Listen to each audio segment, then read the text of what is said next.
Welcome to the Hello Retirement Podcast with Josh Leonard from Leonard Advisory Group.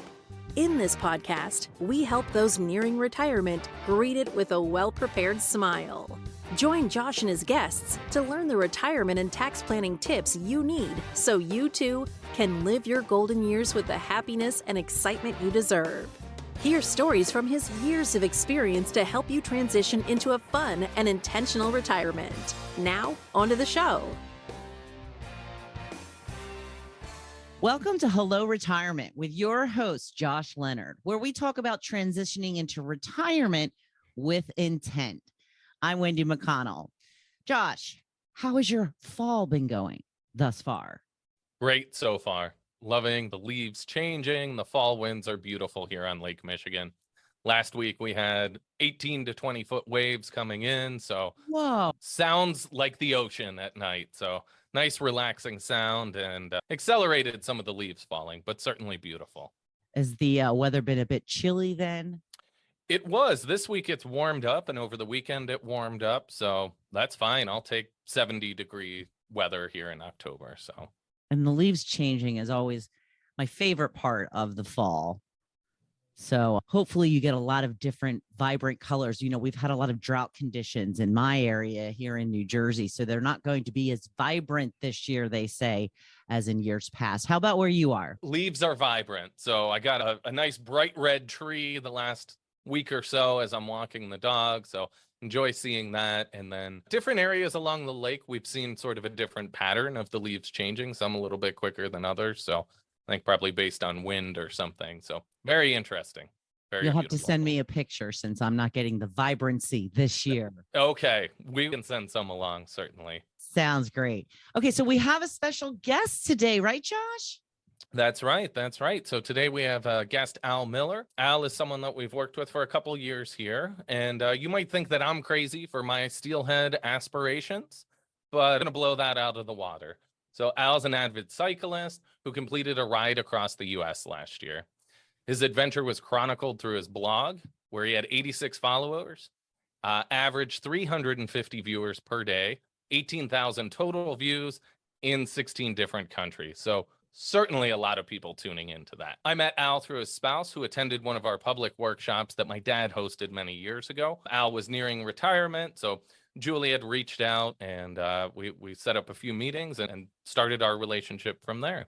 Al had shared his passion for cycling pretty much as soon as we started talking. Shortly after we started having meetings, he told me that he rode his bike to Indiana from Pittsburgh, and I thought that was pretty astounding. That's a pretty decent ride there. He was going to visit his brother, and I think also met up with his son along the way there. I've been fortunate enough to get to know Al, have some more personal time as well, sharing a meal together over the winter.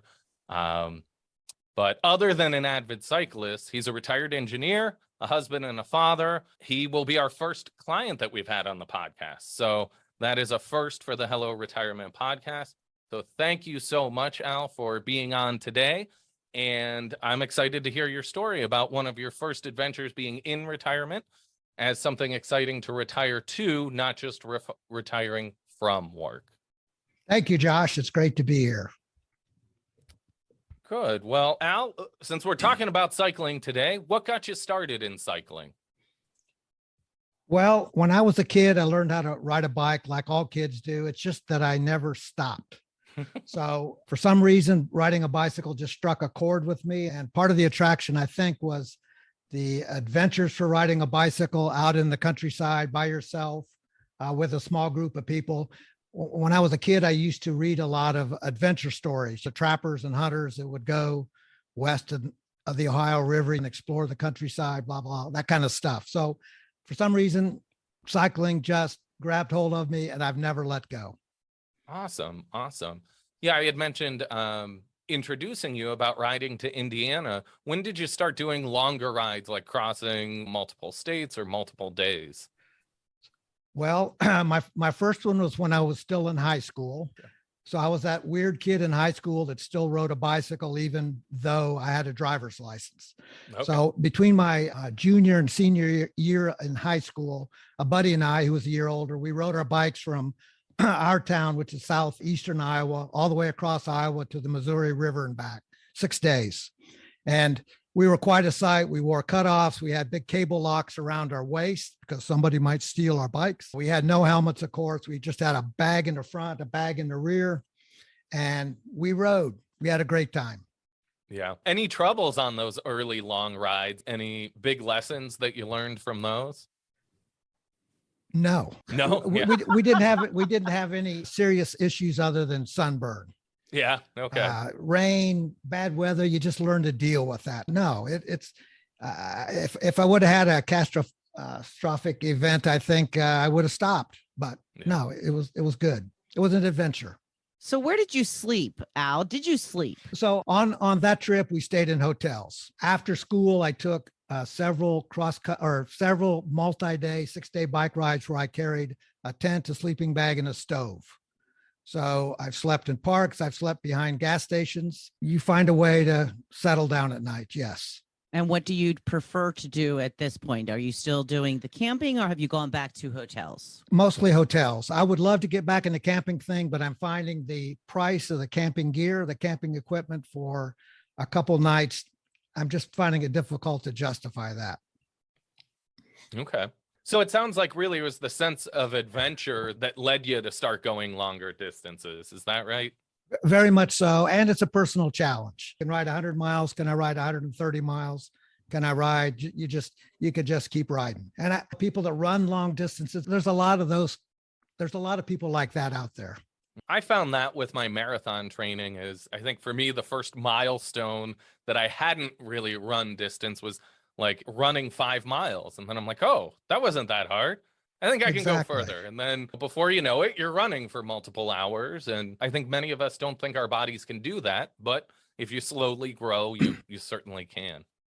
Yeah, our bodies are very adaptable to what we throw at them. And if you think back a generation or two when people used to work like crazy on farms and coal mines, wherever, I mean, every single day of their lives. So our bodies are very adaptable in today's age, you know, with all the conveniences, all the stuff we have, we just maybe lose sight of that.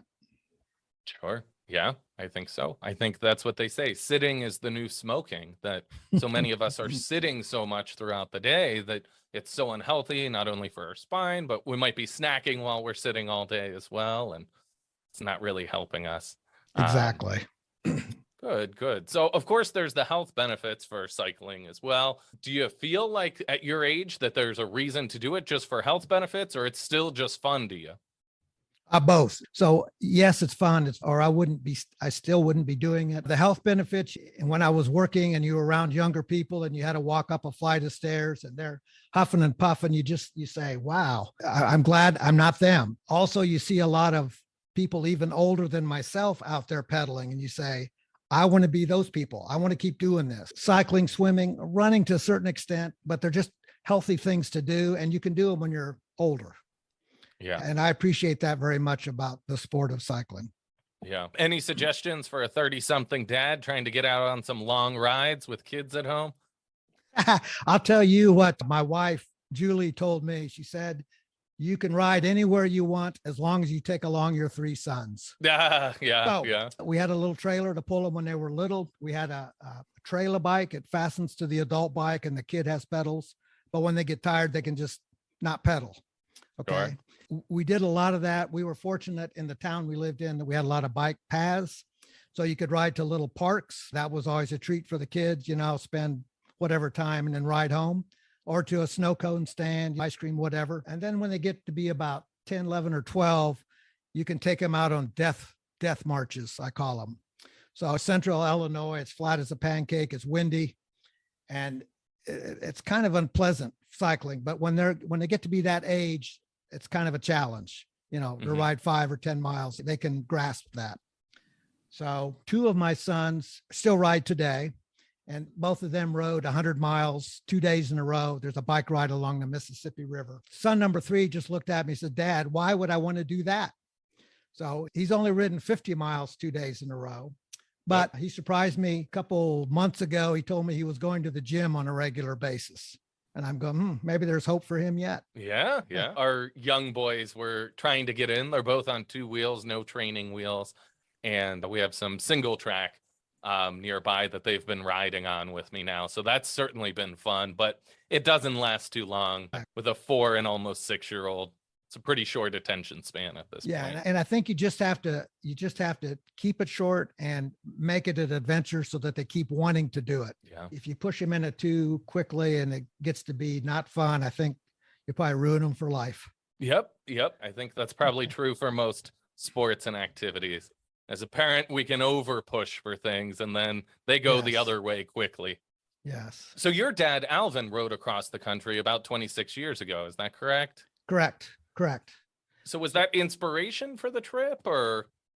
Well, yes, the answer is yes, because it always meant it was always a big deal to Dad that he had done that. And it was a big deal to us as kids. You know, when your dad does something like that, you go, whoa. So that was part of the impetus for this trip. He had passed away about a year and a half earlier. So yes, that was kind of the thing that made it important for my brothers, 2 of my brothers, myself, to do it right now at this point in our lives. So 2 of us were retired. It was easy. My youngest brother, he got a leave of absence from Caterpillar for 2 months. So he was able to join us. So it all worked out very well. Yeah. And it just happened to be 25 years from the date that our dad rode across the country. Okay. And what made him choose that as sort of a challenge or an adventure to complete? Good question. I will probably never know the exact answer, but Dad had several rides across Iowa. There's a ride called Ragbri, the Register's annual great bicycle ride across Iowa. He did the second one, and it kind of took the state by storm, you know, all these people riding their bikes. So Dad did the second one. He took on 2 different trips. He took his kids along on 2 other occasions. So he got the bug about riding bicycles long distance somehow by doing that kind of stuff. Okay. And then when he did it, he signed up with an outfit where they stayed in churches. So the outfit carried the sleeping bags, your stuff, and then you slept on a church floor somewhere. So that's the way he did it. But Okay. yeah. Well, I know before recording, you had mentioned in exploring your options for preparing for the trip that your brother had mentioned a Trek-led trip with a pretty hefty price tag to it. I would assume staying in churches and that support system was quite a bit cheaper for Dad. Correct. Yes. Yeah. Okay. Very cool. What was the biggest uncertainty you had when you prepared for the trip? The weather. So things you can't control. The weather, the last couple of summers out west, Oregon, Northern California, forest fires, they closed roads, that kind of stuff. And we met cyclists that had to take big, giant detours like days because certain counties were closed because of forest fires. But fortunately, we didn't have too many issues with wind, and we didn't have to reroute because of forest fires, because of smoke. We saw a lot of smoke, and we rode through an area that had been recently burned. But again, we were lucky and didn't have to detour. And how did you handle rainy days? Would you ride through it or just detour? Just take a break? No, you just put on a jacket and keep pedaling. All of our bikes had fenders on them. So having fenders on a bike in the rain is not at all uncomfortable. Okay. Again, we were fortunate. There was only 3 days where we had to wear jackets where we had rain out of the 60 days. So we were very lucky. Yeah, I'd say so. So the fenders, they just help like the backsplash or the splash coming up along your back. Yeah. Even your feet stay a lot drier and cleaner because of fenders. Okay. And I rode the whole trip in sandals, by the way, Okay. with cleats on the bottoms. Huh. So you don't clip in. yeah, they have clips on the bottom. But they're Okay. Shimano sandals. Okay. Nice. So, and there was one time I brought along a pair of waterproof socks. It was one time it was super cold at 31 degrees or something, that I had to put on my fancy socks. But the rest of the time I was just a tourist in sandals. It was great. Okay. There you go. Comfortable cafe shoes then too, huh? Correct. Okay. So you didn't run into really any forest fires at the time. Was that something you had planned out on the route or just sort of lucky? Lucky. Okay. No planning. We had a start date, and the start date was predicated on the fact that we wanted to be in Yellowstone the day after Labor Day. We wanted to avoid the summer crowds. Yeah. So we arrived in Yellowstone, the entrance, on Labor Day. So we were just lucky the weather. We missed the hot weather they had out west last summer. We missed the hurricanes that they had along the eastern seaboard last summer. It was just fortunate. That's all. Okay. Was there any specific sites that you wanted to see along the way, or how did you choose the route? The routes, we wanted to do the northern United States as opposed to the central United States. Plus, the advantage was we could stop by where my mom and my brother live on the northern route. And 1-2 day rest period, we got to stay with a nephew, my brother's son, in Minneapolis. So we used routes from Adventure Cycling. They make bicycle specific routes all around the USA. And we kludged together 3 of their routes so that we started in Oregon and ended up in Bar Harbor, Maine, 4,800 miles. But we just used their routes. They have the services. They have all that on their maps, very detailed specifically for bicyclists. Oh, very cool. Okay. Well, we'll link that in the show notes too. So if anyone wants to check out there. Also, I wanted to mention Al's blog where all of these adventures are chronicled. Adventures of 4 mammals. We'll link that in the show notes as well. So you can kind of see the route that they followed and read through some of the posts. I know for me following along, there was a lot of cool small towns that you went to along the way. Was there anything that has stuck out to you since, or any towns that you want to go back and visit? Yeah, well, there was a lot of places that were very cool. And Oregon had a lot of very pretty cycling. I did not realize it was such a wild country, particularly when you get east of the mountains. Okay, very cool. And then I would go back in a heartbeat and ride the Mickelson Trail in the Black Hills in South Dakota. We went to the Black Hills a lot as a kid for vacation because it was close to Iowa. But the Mickelson Trail was very, very, very pretty. The hills, the little tunnels, it was very well done. Okay. So was your route all on the road, or did you have some gravel rides too, or trail rides? It was mostly on pavement. Yeah. And we were on a couple of trails like the Mickelson Trail that had gravel, hard packed gravel. But I'll say 95% of it was on roads, lightly traffic, back roads, but not so back that you didn't get to see a town now and then because you need services. Yeah. Okay. So, like how many tubes do you carry, or what's like the most important gear that you're bringing with you? We all had a spare tire. My tires were different than the other 3, so they had a tire to share. I just had my own tire. And I think we each had 2 tubes. Only one person had flats. My brother's friend, Joe, he had 4 flat tires. The rest of us had no flat tires on the road. And my brothers changed their tires midway. I refused to do that. So I rode the same tires the whole route. Okay. Huh. But probably tubes is the most important thing to be prepared for because sooner or later you're going to have a flat. And we had some other minor mechanical things, I'll say, tools wise, like a chain link, spare spokes. But bicycles are relatively simple. Yeah. So you don't need a lot. Was there any particular like town or image? I know on the blog you had a lot of unique signs from the different towns that you went into. Is there anything that stands out to you that kind of serves as a memory of the whole trip, or could kind of help symbolize the whole trip? Yeah. So let me paint a picture for you. Okay. So we arrive in Mitchell, Oregon. It's a town of 121 people. Half the buildings on the main street are dilapidated and, fallen down kind of buildings. Super old West look and feel to it. There was a little, and they build themselves as a gateway to the Painted Hills. The hills were like rocks of different colors, if you can picture that. Very pretty. And they had a little cafe, bakery kind of place called Painted Hills Pastry.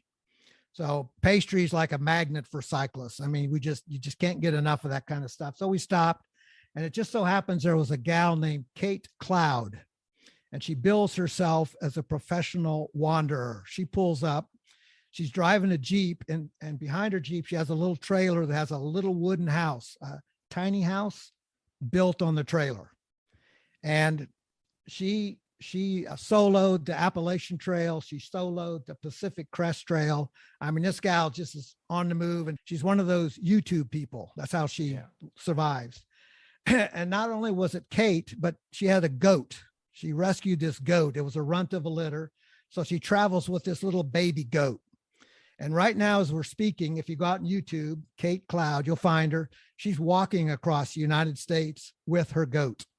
Oh, wow. You just can't make this stuff up. We're in a teeny tiny little town. This gal shows up and we go from being, what are you doing, to just our mouths are dropping at her stories because. Right. Yeah. She out adventured you. Big time. Big time. Very cool. Very cool. Yeah, I know in looking at the blog, which again, we'll link in the show notes, so definitely check it out. There's a lot of cool pictures. And to me, it helped to remind me that the United States is a very big country, right? So we all get used to our home areas, maybe where we normally go to vacation, but there are tons of little gems and new places to learn about throughout the country. Definitely. When it comes to retiring with intent, if someone's intention is to retire and then go on adventures like Al is doing, how do you go about preparing for that? Not just financially, but I guess in health as well. Well, Al, I'll let you tackle the health part a little bit. And I got a bit to throw in there, but I'll throw that one to you first. Yeah. So I've just been very blessed with my health. I mean, obviously health is the most important thing, I think, when you retire, even more important than the money aspect.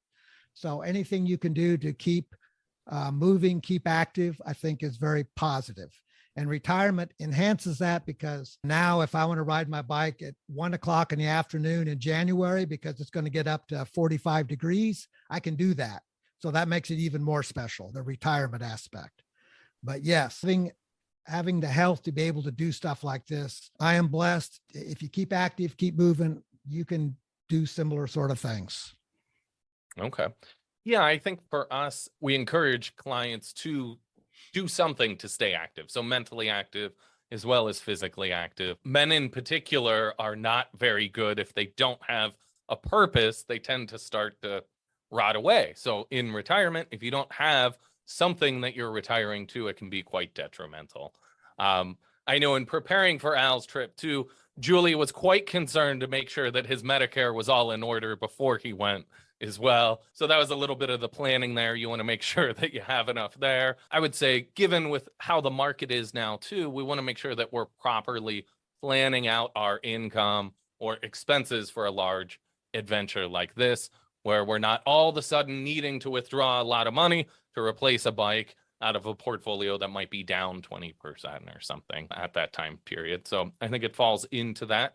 We do have some clients that are planning for other adventures. So whether that's like buying an adventure van and trying to drive across the US and stay in different campgrounds. So there, it's just trying to get a good idea of what the expenses might be and prepare appropriately for that. Al, I got a couple more quick questions I'm going to try to run through real quick here before we wrap up. What kind of bike do you ride and why? So I have a bicycle that it's my dream bike. So several years ago, I hooked up with a builder in Colorado, Mark Nobilette, sat down with him, said, this is what I would like. And he built it. And it's based on a French style bicycle from the 50s. It's called randonneuring. So it's a thing you do where you're prepared to ride on any road surface, any night, day. It has generator lights. It has fenders. It's just a very nice bicycle. So that's what I rode across the country. You do not need a fancy bike to ride across the country. My youngest brother rode a bike that was 30 some years old. Okay. Steel frame also. So, but yeah, my bike is special and I like it. Okay. What component, or is there like an individual part that you really fancy on your bike? So the most important thing on a bike, my opinion, is the seat. Get yourself a leather seat, and the leather over time kind of conforms itself to your bum. Plastic seats are evil. A lot of people don't ride because their bum is sore. And yes, so leather seat, number one. The other thing is 10 years ago, fast bikes had skinny tires, and a new research has found out that those skinny high pressure tires are not faster than fat, plump, soft, cushy tires. So if you're going to purchase a bike today, they call them gravel bikes, but get bikes that have tires that are 28, 30 millimeters or even wider. My tires are 1.5 inches wide. And Oh, wow. Okay. it's a cushion of air that I'm riding on, and it saves your arms, your hands, and your bum. But number one, the seat. Number two is the tire width. I'm a little curious. Do you have a count of how many bikes you have purchased throughout your lifetime? Not many. I still have my it's my second bike. My first one got smashed on a bumper rack, but I still have my first Peugeot was 1976. And this is my third bike since then. And I have a bike that folds up into a suitcase. So I by a lot of standards, I have a small fleet. Okay. I don't have that many. You're not the avid cyclist that has a different bike for every day of the year. There's some people that the ideal number of bikes they say is N+1. Yeah. I recently purchased a gravel bike, and that was my idea is I want to do the half Ironman.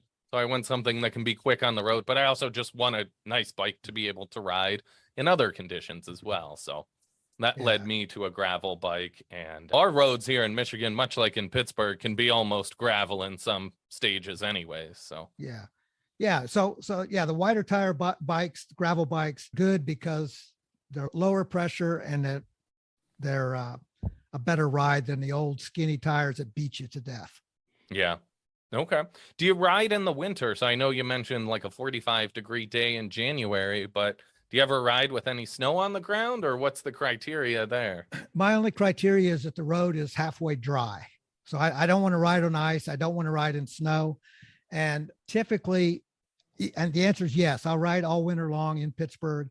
And typically I only miss like a week at a time, let's say 2 or maybe 3 times a winter. And that's okay. I need the rest anyway.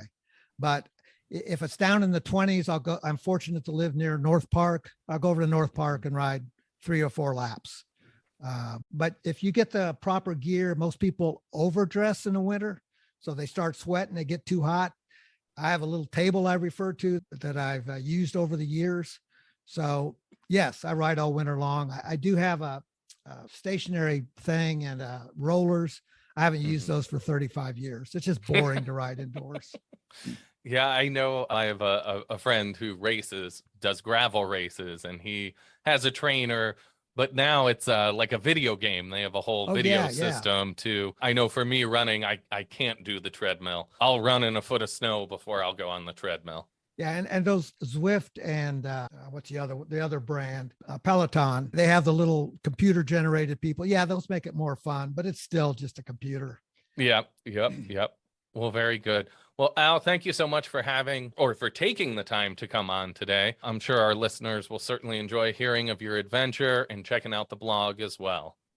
Sure. Josh, Wendy, was great. Thank you. Al, thank you for joining us. As mentioned, we're going to make sure to put the link to your blog in the show notes today. And Josh, where can people get a hold of you? Yeah, so they can reach me direct via email, jleonard@leonardadvisorygroup.com. They can certainly check out our website at leonardadvisorygroup.com, or feel free to give our office a call if they want to schedule a call and maybe they're planning a big adventure and would like some financial planning to back up that adventure. Our phone number at the office is 412-998-PLAN. And Desiree would be happy to schedule a 15-minute introductory phone call with me for those of you looking to plan out maybe something fun like cycling across the U.S. All right. And thank you for joining us on Hello Retirement with Josh Leonard. Please like, follow, and share this podcast. Until next time, I'm Wendy McConnell. Thank you for listening to the Hello Retirement Podcast, the show that helps you transition into a happy, fun, and intentional retirement. Click the follow button to be notified when new episodes become available.